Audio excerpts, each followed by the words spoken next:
Good morning, everyone. Today we're back with Harry Potter and the Deathly Hallows by J.K. Rowling. Last time we finished at page 22 on chapter 3. Let's continue. Chapter 3. Dursley's Departing. The sound of the front door slamming echoed up the stairs, and a voice yelled, "Oi, you!" 16 years of being addressed thus left Harry in no doubt to one whom his uncle was calling. Nevertheless, he did not immediately respond. He was still gazing at the mirror fragment in which, for a split second, he thought he had saw Dumbledore's eyes. It was not until his uncle bellowed, "Boy!" that Harry got slowly to his feet and headed for the bedroom door, pausing to add the broken piece of mirror to the rucksack filled with things he would be taking with him. "Look, you took your time," roared Vernon Dursley when Harry appeared at the top of the stairs. "Get down here! I want a word." Harry strolled downstairs, his hands deep in his jeans pockets. When he reached the living room, he found all three Dursleys. They were dressed for traveling.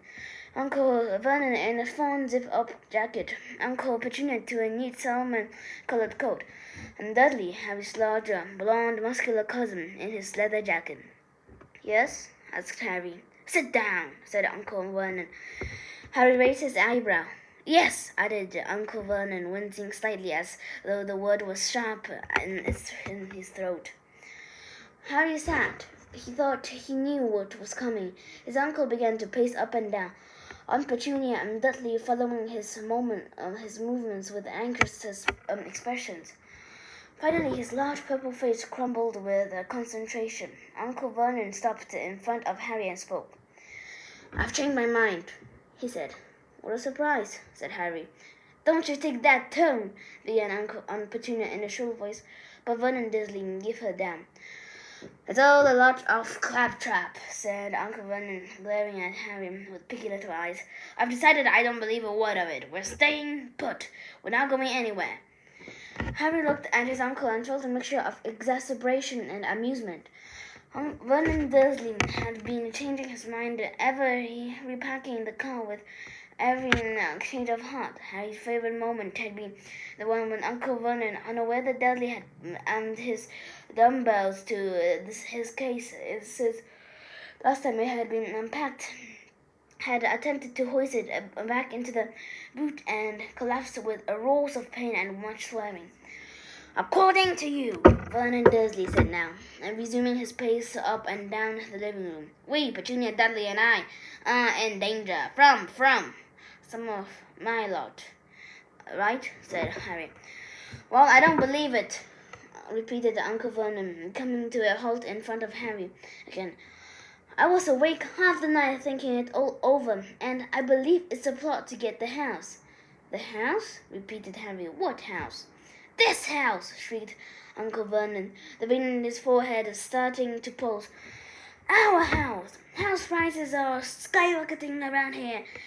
You want us to out of the way, and then you're going to do a bit of hocus pocus, and before we know it, the deeds will be in your name, and are you out of your mind?" demanded Harry. A plot to get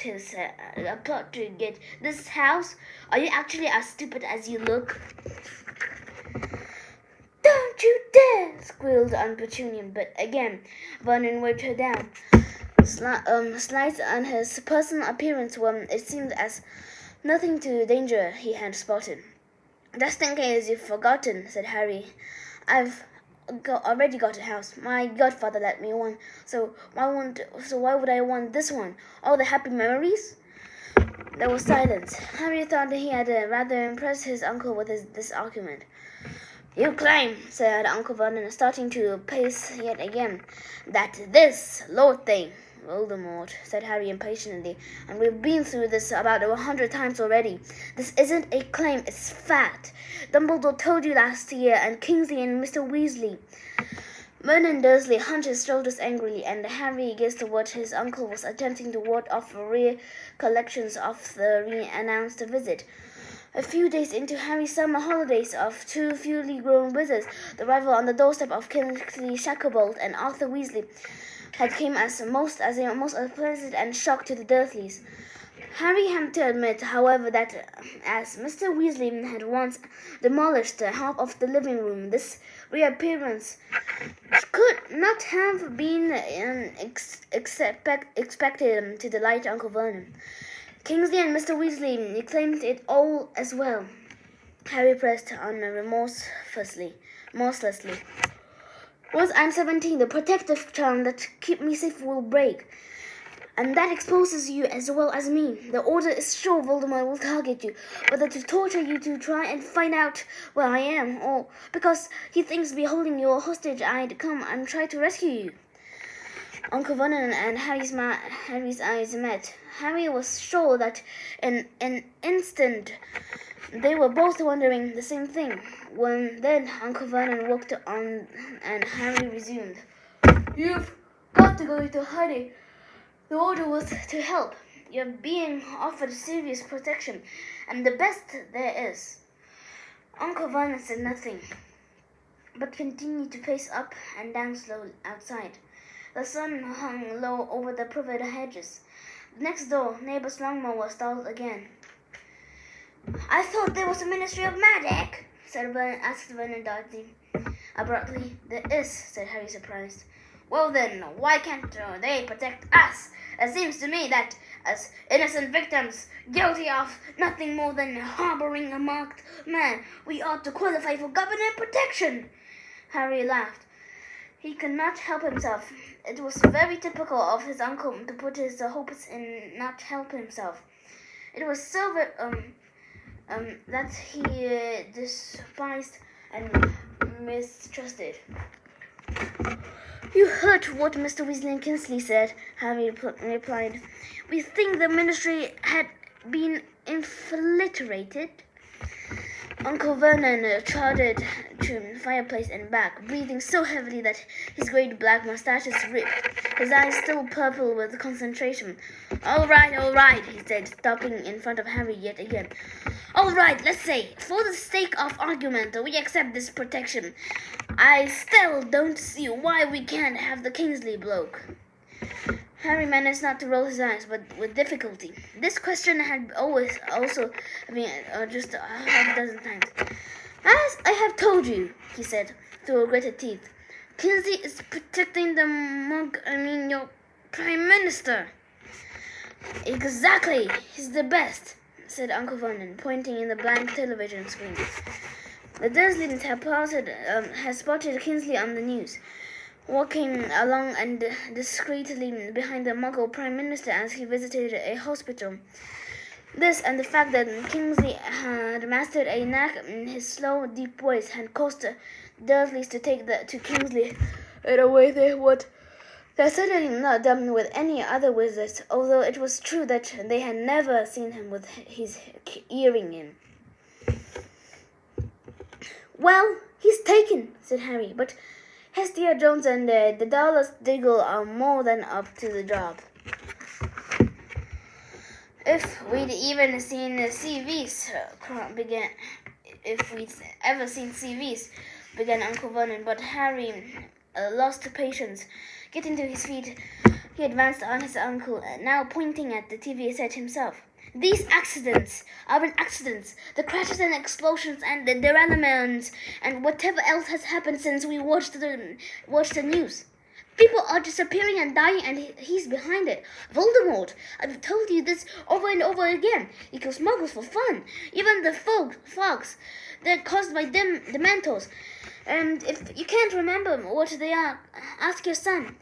Dudley's hand jerked upward to cover his mouth with his parents, and Harry's eyes upon him. He slowly lowered them again and asked, They are more of them.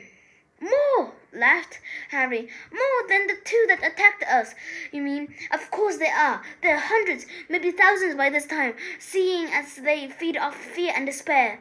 All right, blustered Vernon Dursley. You've made your point. I hope so, said Harry, because once I'm 17, all of the Death Eaters, Dementors, maybe even inferi, which means dead bodies, intended by a dark wizard, will be able to find him and will certainly attack you. And if you remember the last you trying to outrun a wizard, you think you'll agree you need help. There was a brief silence in which the distant echo of Hagrid smashing down a wooden floor seemed to reverberate through in the turning years. Aunt Petunia was looking at Uncle Vernon. Dudley was staring at Harry. Finally, Uncle Vernon bursted out. "But what about Madame to a bunch of lay-about wizards?" "Don't you understand?" shouted Harry. "They will torture and kill you like they did my parents." "Dad," said Dudley in a loud voice. "Dad, I'm going with these older people." "Dudley," said Harry, "for the first time in your life, you're talking sense." He knew that the battle was won. If Dudley was frightened enough to accept the order's help, his parents would accompany him. There would be no question of being separated from the Didikins. Harry glanced at the carriage clock on the mantelpiece.